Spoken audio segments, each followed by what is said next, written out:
Hey there, welcome back to Prime Tech Automotive YouTube channel. If you are new here, don't forget to hit that subscribe button and ring the bell so you never miss out on our latest content. Today, we got something really exciting in store for you. So stay tuned and let's dive right in. So I got this 2010 VW Golf here. If you see down there, so it has massive coolant leak. So this customer was driving and car overheated, and I have carried out a pressure test on the cooling system and found the coolant leak on a radiator. So I'm just showing a quick steps how to remove and replace the radiator. So the nut and bolts which I showed you previously has to be removed to um, get access to the radiator fan removal.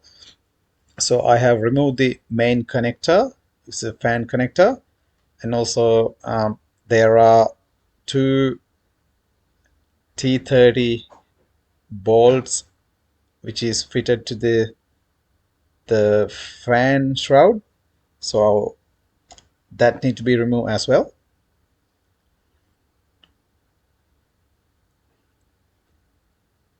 So I'm just prying out the uh, cooler hose from the radiator.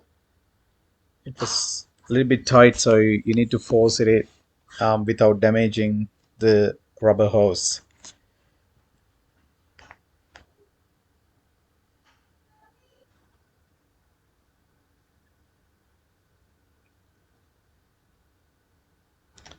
Or just struggle to pull that hose out, and now finally took that out.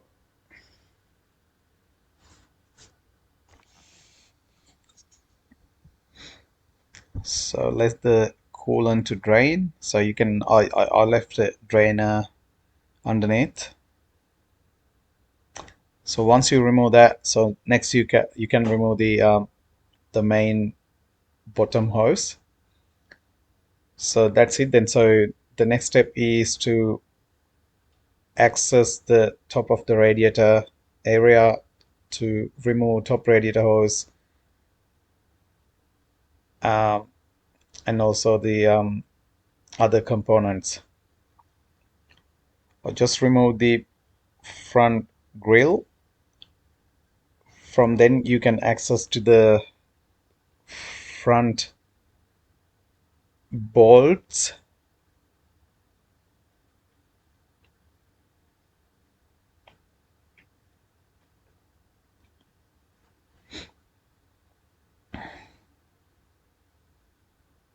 So I need to mention something here, guys. So I have removed the front locks and the couple of front bolts, so you don't need to remove this area. So it's important, so you can do the short way. You do not need to remove this area.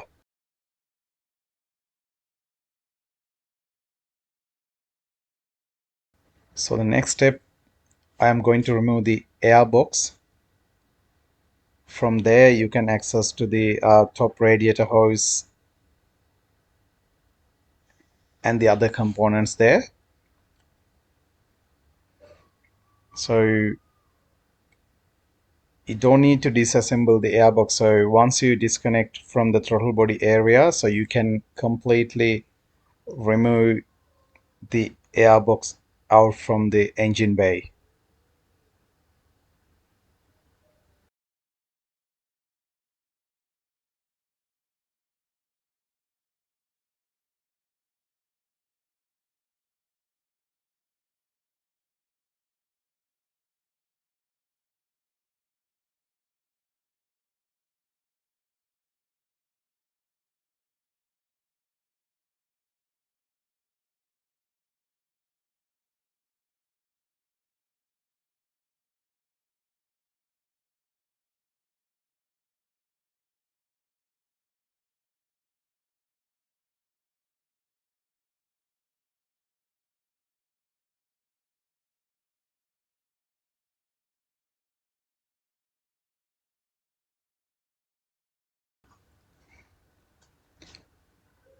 Once you get the airbox out, so you have complete access to remove the top radiator hose,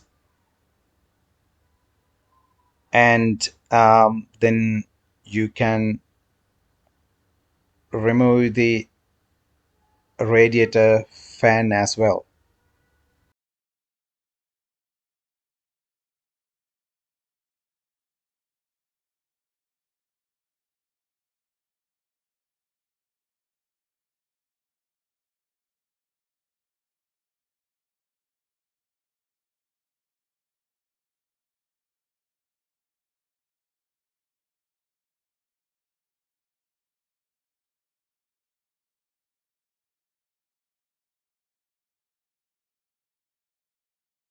So once you remove the top radiator hose, there are two T30s on each side that you need to remove them, and then you can remove the radiator fan. So I tried to remove the radiator fan out from the engine bay from the top, but I was unlucky, I couldn't do it.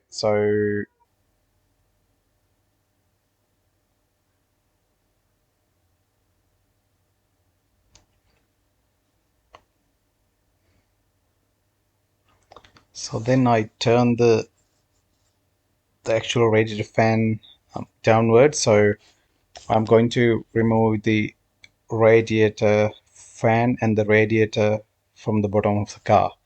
So that's the easiest way I found to remove this radiator. With uh, Otherwise, you need to remove the front bumper and front radiator support bar and everything. But with this way, you can remove the radiator and the fan easily through the bottom of the car. So the bolts, what I'm showing now, has to be undone to remove the radiator.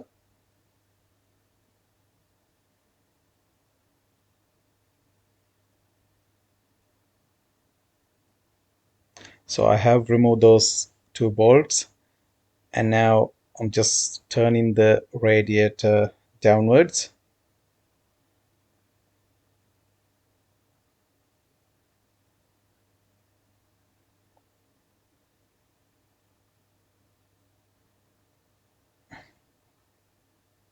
You can go hard on this radiator since you are replacing it, but when you fitting the new radiator, you need to be careful not to hit on any sharp edges, uh, and then it will damage the core.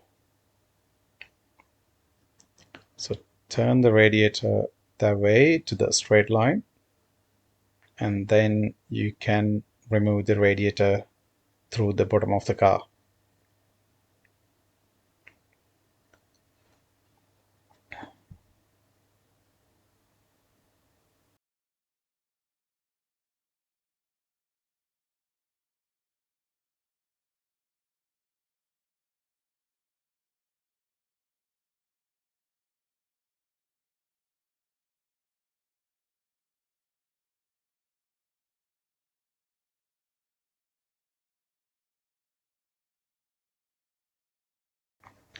So the old radiator is out now. I'm just going to compare with the new radiator.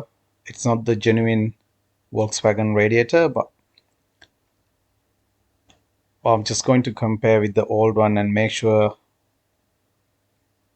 everything is correct before I fit the radiator back into the car.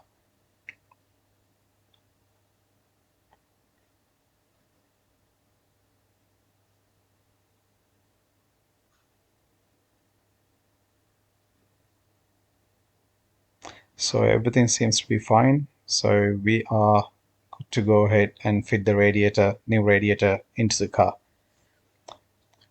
So it's the same way, guys. So carefully insert the radiator from bottom of the car and pull upward carefully. There are many sharp edges.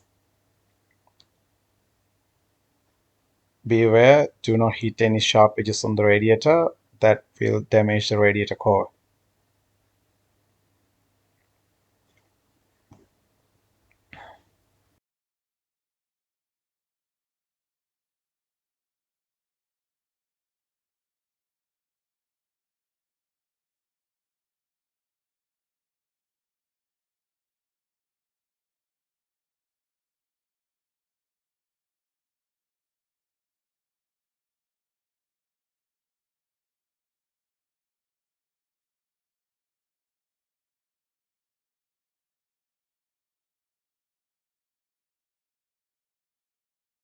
So I have aligned the radiator carefully and insert the radiator fan the same way I took that one out.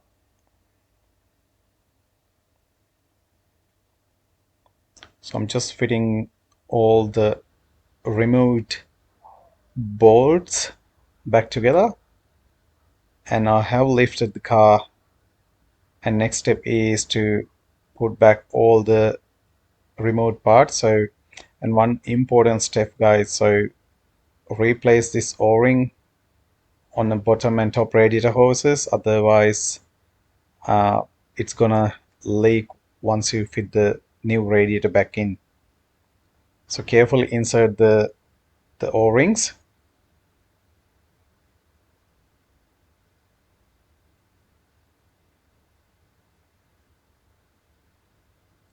Usually these o-rings comes with the radiator.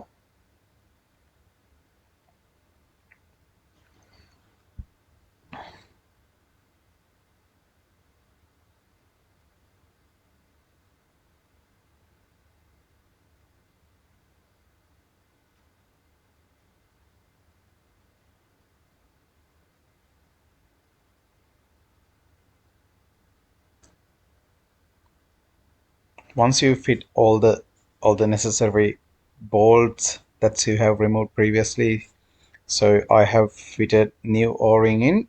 Now carefully push the top radiator hose into the top pipe and then use the locking pin and make sure it's in properly.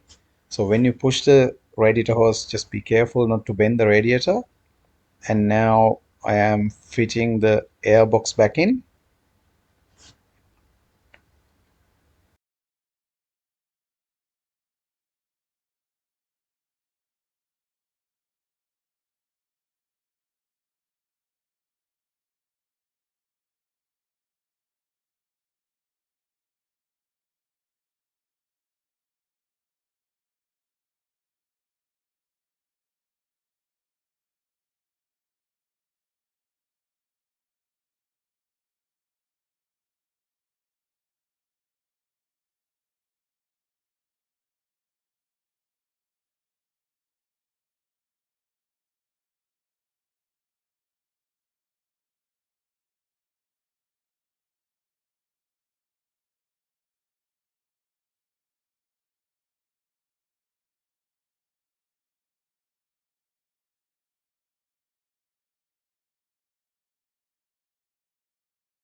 Just fitting the front grille back in. So guys, when you remove the radiator on this model, so you don't need to remove anything on the front, so you can easily get the radiator out from the bottom of the car.